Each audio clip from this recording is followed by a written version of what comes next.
Hello' guys, আজি দুদিন ধৰি মানে ছ'চিয়েল মিডিয়াত দেখি আছোঁ কিছুমান কমেণ্ট আৰু কিছুমান পোষ্ট দেখি আছোঁ যে জুবিন দা নোহোৱা পিছত মানে পাপন দা কিয় নাই, পাপন দা মানে ভাষ্য একো শুনা নাই। একচুৱেলি হয়, সকলোৰে মনত এইটো ভাৱ উত্থাপিত হৈছে, কাৰণ জুবিন দা আমাৰ সকলোৱে মৰমৰ হিয়া আমঠু। জুবিন দা আমাৰ মাজৰ পৰা নাইকিয়া হৈ গৈছে, আৰু যেতিয়াৰ পৰা নাইকিয়া হৈছে তেতিয়াৰ পৰা মানুহ সকলো মানে দূষিত, সকলোৱে মানে মনবিলাক ভাল নহয়, সকলোৱে কান্দোনৰ মাজতে আছে। তো তাৰ মাজত মানে সকলোৱে বিচাৰে যে পাপন দা আমাৰ মাজত থাকিব লাগে এতিয়া, কাৰণ জুবিন দাৰ কাষত থাকিব লাগে। কাৰণ এতিয়া জুবিন দাৰ কথাটো গম পোৱাৰ পিছতো মানে পাপন দা নাছিলে, মানে একো ভাষ্য পোৱা নাছিল। তো সেইকাৰণে মানে সকলোৱে মানে কৈছে যে পাপন দাৰ বিষয়ে বহুত কিবাকিবি কৈছে। তো একচুৱেলি মই কাকো বেয়া ভাবি কোৱা নাই, কাকো কোনো বেয়া কৈছে বুলি কোৱা নাই।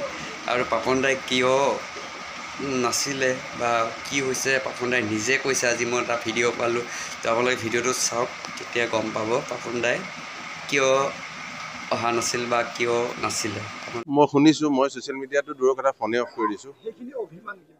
নহয়, মই বেয়া একেবাৰে পোৱা নাই। মোক যেনেকৈ কৈছে যে মোক মানুহে দেৰিকৈ আহে বেয়া পাইছে, সেইটো খং বা যি বলকিছে সেইটো দুখ আচলতে। দুখৰ যেতিয়া মানুহে দুখ কৰে তাৰ নেক্সট চৰম সীমাটো খং হয়। মোক কৈছে নে কাক কৈছে সেইটো এতিয়া নাই, যাক তাক কওঁ, মানুহ ইমান দুখত আছে। ইমান দুখত এখন নেশ্যন কেতিয়াও নাই, এইটো মানে হয় নাই। গতিকে সেইটো মই বুজি পাওঁ, সেইটো লৈ মোৰ তাক লৈ একো দুখ নাই মোৰ। মানুহে বিচাৰিছে যে মই থাকাটো, মই নাথাকোঁ, সেইটো খং। কিন্তু মই থাকিবলৈ চব থকাটো সম্ভৱ নহয়। আমি এতিয়া অত বছৰৰ পৰা মই বাহিৰত আছোঁ, অসমৰ যিখিনি কৰিছোঁ বিদেশে তাৰ পৰাও আমি অসমীয়া মানুহো কৰিব লাগিব। মই বুলি নহয়, মোৰ নিচিনা আৰু কেইজনমান শিল্পী আছেতো এতিয়া বাহিৰত নাম থকা, কিন্তু মোকেই খং কৰে কিয় সেইটো মই নাজানো। কিন্তু আমি দুটা একে লগৰ কাৰণে চাগে খং কৰে। এটা ভাইক গ'ল, এটা ভাইক কিয় নাই, বা কোনোবাই ভাবে পুতেক দুটা অসমৰ। তেওঁৰ জেগা মই পুৰাব নোৱাৰিম, সেইটো মোৰ শক্তি নাই, সেইটো মই জানো। সেইটো আগৰ পৰাও লাভ নাই, সেইটো কৰি আমি ধেমালি কৰি থাকোঁ, বেলেগ কথা। গুচিয়ে গ'ল সি, সেইটো নালাগে, সেইটো মই কৰিব নোৱাৰিম। মই গান গাই মই যি কৰিব পাৰিম, মই সংস্কৃতি কৰি থাকিম। সেই জুবিন গাৰ্গ হ'ব নোৱাৰিম, বহুত ডাঙৰ।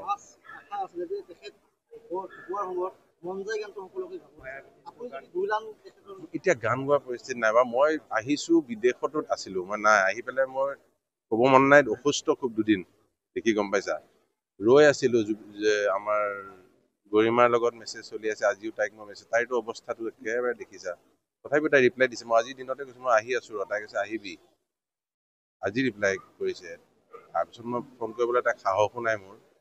আৰু তাইৰ যিটো শোক, তাইৰো সৰুকালিৰ প্ৰেমটো, তাই যাক হেৰুৱাইছে, তাৰ উপৰি তাই যিটো দায়িত্ব গোটেই অসম ৰাইজৰ লৈছে, এইটো বৰ ডাঙৰ দায়িত্ব লৈছে। অসম চৰকাৰে কিবা আহ্বান জনাব? অসম চৰকাৰে কৰি আছে, যি কৰি আছে। মোক এবাৰ আমি তালৈকে যাওঁ বলক, ইমান দূৰৰ পৰা আহিছোঁ, গাটো বেয়া লাগিছে, চিধা তালৈকে এবাৰ তাৰ ওচৰত যাওঁগৈ। ইতিমধ্যে চাগে আপোনালোকে ভিডিঅ'খিনি চাই আপোনালোকে গম পাইছে যে পাপন দা কিয় নাছিলে। এটা কথা সঁচা কথা, যেতিয়া জুবিন দা আমাৰ মাজৰ পৰা নোহোৱা হৈ গৈছিলে, তেতিয়া কাৰণ সকলো অভিনেতা অভিনেত্ৰী, গায়ক গায়িকাবিলাকে মানে ভাষ্য শুনিছিলোঁ আমি।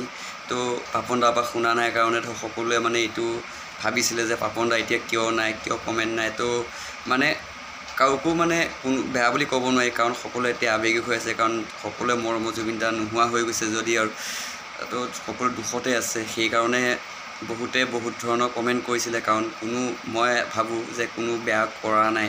আৰু এতিয়া ভিডিঅ'টো চাই, পাপন দাৰ ভিডিঅ'টো চাই মানে ভাবিলোঁ যে পাপন দাৰ গাতো কোনো দুখ নাই। তো মই এতিয়া এটাই বিচাৰোঁ, মোৰ হিচাপত মানে মই যিখিনি ক'ব লগাখিনি কৈছোঁ, কাৰণ বেলেগৰ ভাষ্য কি নাজানো, মই কাৰো গাত লগাকৈ কোৱা নাই বাৰু কথাখিনি। তো মই এটাই বিচাৰোঁ যে জুবিন দাই যিমানখিনি কাম কৰিছিলে, জুবিন দা আমাৰ মাজত যেতিয়া প্ৰয়োজন হৈছিল আমাৰ অসমক, মানে প্ৰতিটো ক্ষেত্ৰতে যাতে জুবিন দা আগুৱাইছিল, ঠিক তেনেকৈ যাতে পাপন দাও আগুৱাই আহে। তো আমি তাকেই বিচাৰোঁ। আৰু মই যেতিয়াৰ পৰা জনা বুজা হৈছোঁ, তেতিয়াৰ পৰা মই জুবিন দাৰ গান আৰু পাপন দাৰ গান বহুত শুনোঁ। আৰু ক'বলৈ গ'লে পাপন দা আৰু জুবিন দা মোৰ বহুত ভাল লগা। সেইকাৰণে মানে পাপন দা আপোনাক কওঁ যে আপুনি অসমৰ হৈ অলপ কাম কৰক। জুবিন দাই যি কাম কৰিছে আমাৰ লগত, জুবিন দা যাতে আধৰুৱা যদি কিবা কাম আছিলে আপুনি যাতে পূৰা কৰে, সেইটোৱে বিচাৰোঁ। আৰু আপুনি কৈছে জুবিনদাৰ দৰে হ'ব নোৱাৰে, এইটো সঁচা কথা। জুবিনদাৰ নিচিনা কোনো হ'ব নোৱাৰে, এইটো আমিও কওঁ আৰু সকলোৱে জানে জুবিনদাৰ দৰে কোনো হ'ব নোৱাৰে। তথাপিও কওঁ যে জুবিনদাৰ নিচিনাকৈ আপুনিও আমাৰ অসমখনৰ হৈ কাম কৰক, তাকে বিচাৰিছোঁ। আৰু যদি মোৰ কথাবোৰ কিবা বেয়া লাগিছে তেতিয়াহ'লে যদি মোৰ ভুল হৈছে তেতিয়াহ'লে আপোনালোকে ক্ষমা কৰিব। মই আপোনালোকৰ ওচৰত ক্ষমা বিচাৰিছোঁ যাতে কোনো বেয়া নাপায়। জয় আই অসম, জয় আই অসম, জয় আই অসম, জয় জুবিনদা, জয় জুবিনদা, জয় জুবিনদা।